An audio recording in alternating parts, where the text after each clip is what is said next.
Ụmụnne m, unu enwekwara echi o. Ọnwa nnọọ nwaanyị nwaanyị mba nnọọ ha wụchasịala na mo. Biko, achọghị m igbu oge ọnụ. Ihe na m chọrọ ikwu ngalịgbo aga m egbu ya na nkenke. Ọtụtụ n'ime ọ na-ahụkwala nwoke nọ na nwaanyị nọ nụkwanụ stori ha. Ọtụtụ n'ime ọ na-anụbekwe, mana ana m agụ ya ka uri mgbe niile na ọwụ ihe mere onye ọzọ ka onye ọzọ ji mụrụ akụ. Ọ kawo nkwụsị nkwụsị, ọ na-adị mma ihe mee a na-eṅomiri. Lewedele na nwoke ọma na ugbo ene na nwa agbọghọbịa ọma nọ ya n'akụkụ. Ụfọdụ ga-asị na ewu di na nwaanyị ke, mana awụkwa ahụ di na nwaanyị o. Ee, awụhụ di na nwaanyị ma otu. Ke nwaanyị na ugbo ene nwaanyị ọma na ugbo ene hụrụ wee single mother of twins. Ọ mụrụ ụmụ ejima. Ex ya na ya abụọ mege bụ ihe. Ya na ya abụọ emegide ihe afọ ime acha. Okuko okuko ọlụlụ ọlụlụ ya na ya abụọ gwe ngam. Alụ ha anọ n'ime a ga-alụ aga alụ afọ ime acha ya arụ ime mụọ ejima. Finally ha separate ya ke nwoke agashi ike n'ihi na ọ lụghị ya, ọ kwụghị ụgwọ isi ya ajụ ya jụ ma ụmụ ejima gashi ike. Nne ajụ na ụmụaka nne anaghị ajụ, ọ wụrụzie ya nwa chiziri ụmụ ejima gawazie Lagos. Ọ nọzi na Lagos nọrọ na one room ebe aka ruru ya, nọrọ ebe a na-ama na-eji na-azụ ụmụ ejima, elekọtakwa onwe ya anya.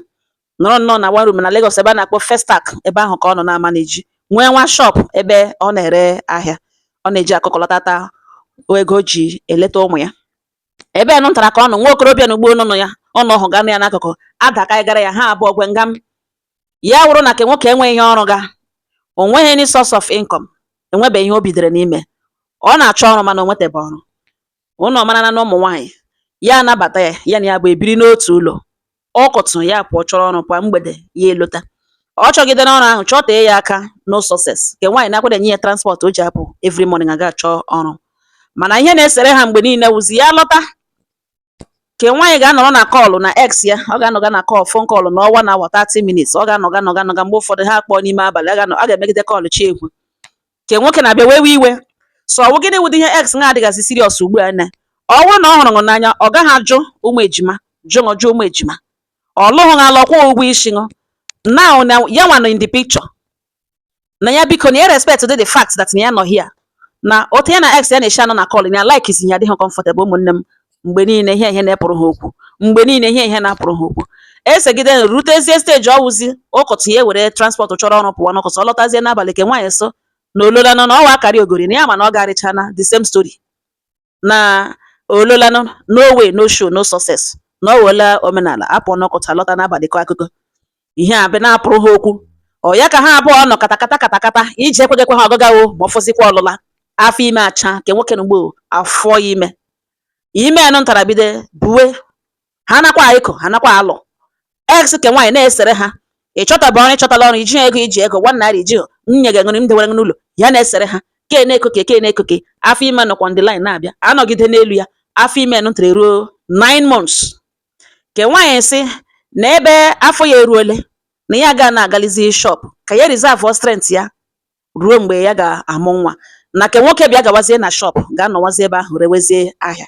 Otu aka ka nwoke si bido ịga na shop.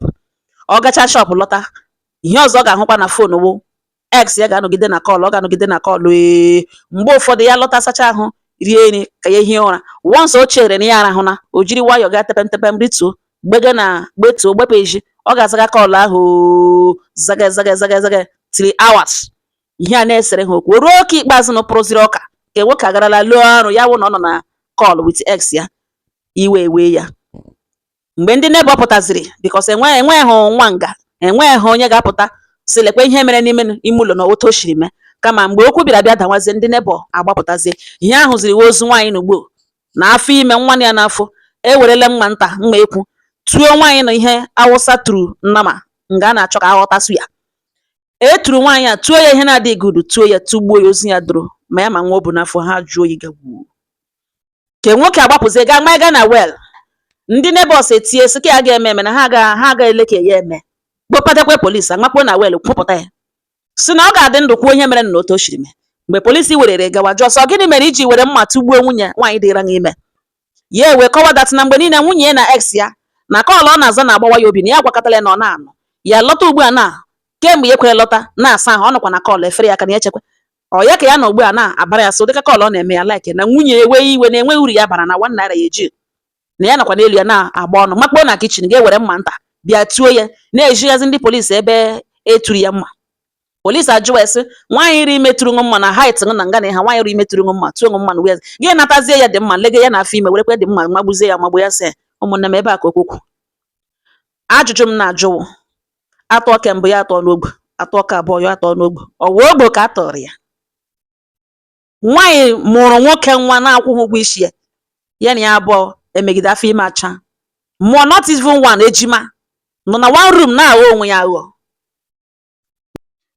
kpọrọ ha nwoke na-enwe ihe o menwere na-enweghị any source of income nwoke egobe onwe ya ada denwehekwere onwe ya lash ahakwa back to past ya ga-ekote hekwe ex ya kose hekwere onwe ya ụmụnne m na ajụjụ ka abụọ m nwere ịjụwụ ọ gịnị ka nwaanyị dị ime ga-eme ka e ofense nwaanyị a nwere ike ịkọmit asịgodo na ọ gara na kichin out of frustration were mma ahụ ọnụnụ mma ya ka nwoke nọ mata ya ma ọ magbu ya magbu ya furu ya ndụ o ruru ịna nwoke na ịnara mma ahụ ọnụnụ were maa nwaanyị a multiple times maa ya ma ezegedege eze obi ma ugbo azụ ma everywhere ya elege nwaanyị dị ime nwaanyị ọ tụrụ ime afọ lara elu laa ala ya ma ya furu ya ma ya furu until ya magbuo ya nwaanyị ajụ oyi biko ụmụnne m n'ime mmadụ abụọ na ugbo onye ka a ga-eblem ka karịrị m